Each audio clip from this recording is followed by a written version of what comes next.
જય શ્રી કૃષ્ણ મિત્રો, જય પુરુષોત્તમ ભગવાન મિત્રો। આજે આપણે પુરુષોત્તમ માસની કથાનો વદ 13નો અધ્યાય 28મો કદ્રી બ્રાહ્મણ ગોલોકમાં વાંચીશું અને ત્યાર પછી પુરુષોત્તમ માસની પાવન કથા વૈકુંઠની જાત્રાની કથા વાંચીશું। તો અધ્યાય 28મો શરૂ કરીએ। સૂત પુરાણી બોલ્યા, હે સોનકાદિક મુનિઓ, ભગવાન નારાયણે જે કથા નારદજીને કહી હતી તે કથા હું તમને આગળ કહું છું, તે સાંભળો। કદ્રી બ્રાહ્મણને પોતાના પાપોના ફળ રૂપે ઘણો સમય પ્રેત યોનિમાં પસાર કરવો પડ્યો। બીજે જન્મે કાલંજર નામના પહાડમાં ઇન્દ્રકૂડ નજીક આવેલા મૃગતીર્થમાં વાનર રૂપે જન્મ પામ્યો। આ વાત સાંભળી નારદજીને શંકા થતાં તેમણે ભગવાન નારાયણને પૂછ્યું, આ દુષ્ટાત્માનું પ્રેત યોનિમાં રહ્યા પછી આવા પવિત્ર સ્થાને સાથી જન્મ થયો? તેમની શંકાનું સમાધાન કરતા ભગવાન નારાયણે જે બાબત નારદજીને જણાવેલ તે હું તમને જણાવું છું।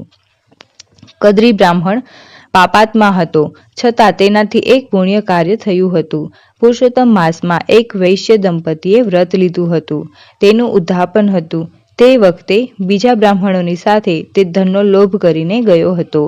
અનાયાસે તેનાથી શ્રી પુરુષોત્તમ ભગવાનની પૂજાના દર્શન થવાથી આ પુણ્ય બળે આ પવિત્ર સ્થાનમાં વાનર તરીકે અવતાર પામ્યો હતો। ભગવાન શ્રી રામે તેમને મદદ કરનાર વાનરોને આશીર્વાદ આપતા જણાવેલ કે તમે જ્યાં જ્યાં જશો ત્યાં ત્યાં તમને ફળ ફૂલ મળી રહેશે, ત્યાંના વૃક્ષો ફળ ફૂલથી લચેલા રહેશે। અહીં પણ ફળ ફૂલનો તોટો ન હતો, પણ કદ્રી બ્રાહ્મણ જે વાનર રૂપે જન્મેલ તેને પિત્તની પીડા પેદા થઈ હતી, જેથી તે ફળો ખાઈ શકતો ન હતો। આથી તેનું શરીર અશક્ત થવા માંડ્યું।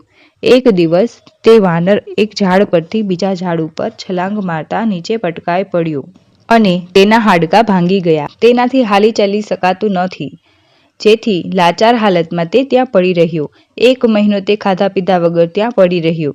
આ વખતે પુરુષોત્તમ માસ ચાલતો હતો।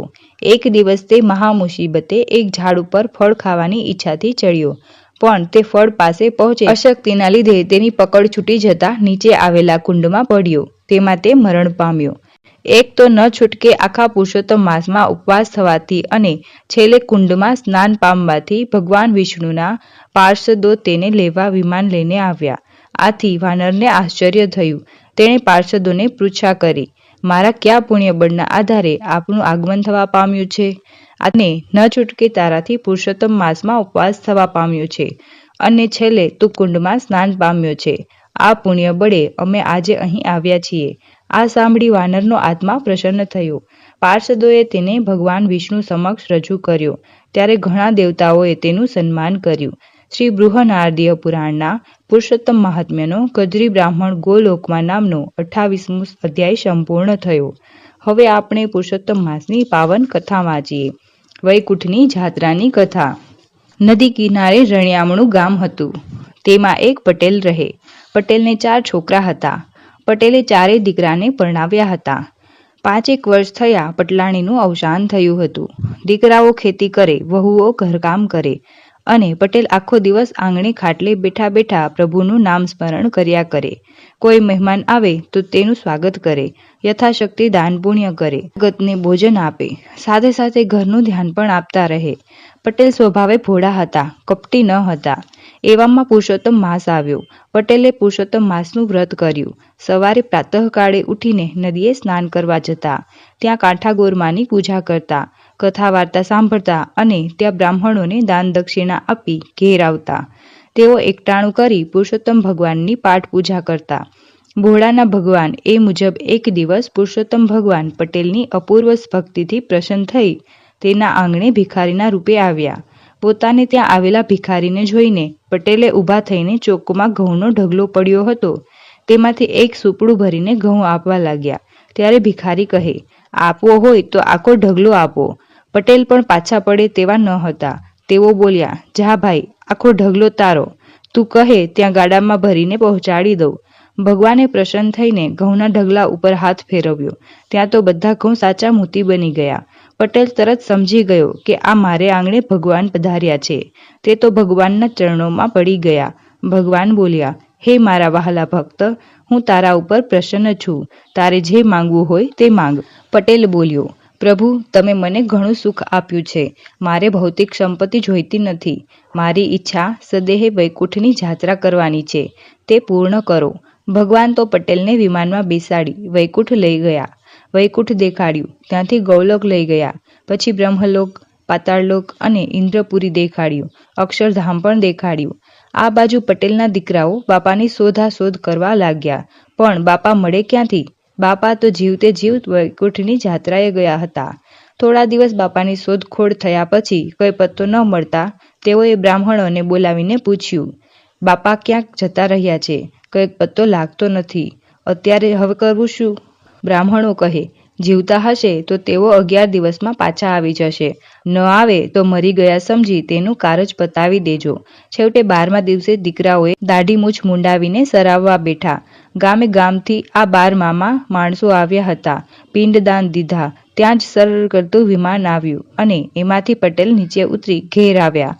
પટેલને જોઈ બધા ભૂત ભૂત કરીને ભાગવા લાગ્યા. પટેલ બોલ્યા, ભાઈઓ, હું ભૂતેય નથી ને પલિતેય નથી. હું તો જીવતો જાગતો માણસ છું. હું તો વૈકુંઠની જાત્રા કરવા ગયો હતો.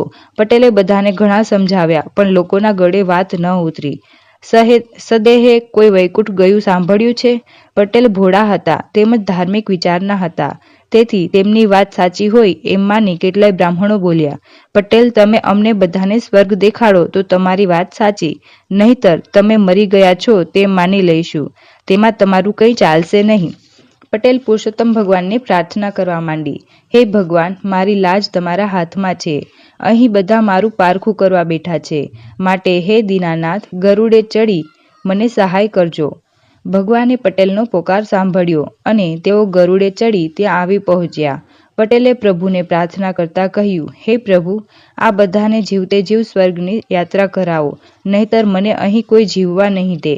ભગવાન બોલ્યા, ભક્ત, વૈકુંઠના દર્શન પુણ્યશાળીને જ થાય છે. ભક્તની જીદ આગળ ભગવાને નમતું જોખ્યું અને બોલ્યા, ભક્ત, તમે ગરુડના પગ પકડો, બીજા તમારા પગ પકડે, ત્રીજો બીજાના પગ પકડે, એમ જેને જેને વૈકુંઠ આવવું હોય તે આવે. ભગવાને ગરુડને ઉડવાની આજ્ઞા કરી કે પટેલે ગરુડના પગ પકડી લીધા. બ્રાહ્મણે પટેલના પગ પકડ્યા. આમ પટેલ અને 7 બ્રાહ્મણો આકાશમાં ઉડ્યા. જીવતે જીવ વૈકુંઠ જોવાનું મળશે એ આશાએ બધાને આનંદનો પાર નથી. જે બ્રાહ્મણે પટેલના પગ પકડ્યા હતા તેને લાડવા બહુ ભાવે. એ પટેલને પૂછવા લાગ્યો, હે પટેલ, વૈકુંઠમાં લાડવા મળશે ને? પટેલે હા પાડી. ત્યારે બ્રાહ્મણ પૂછવા લાગ્યો, પેટ ભરીને ખાવા મળે તેટલા લાડુ? પટેલ કહે, તારાથી ખવાય તેટલા ખાજે, ત્યાં ઘણા લાડુ છે. બ્રાહ્મણના મોંમાં પાણી આવ્યું. તે બોલ્યો, ત્યાં કેટલા લાડુ છે એ તો કહો. પટેલ બોલ્યા, આટલા બધા. આમ કહી જ્યાં હાથ પહોળા કર્યા ત્યાં હાથ છૂટી ગયા અને બધા આકાશમાંથી નીચે પડ્યા અને બધાનો જીવ નીકળી ગયો. આમાં ફક્ત એક પટેલ જીવતા રહ્યા.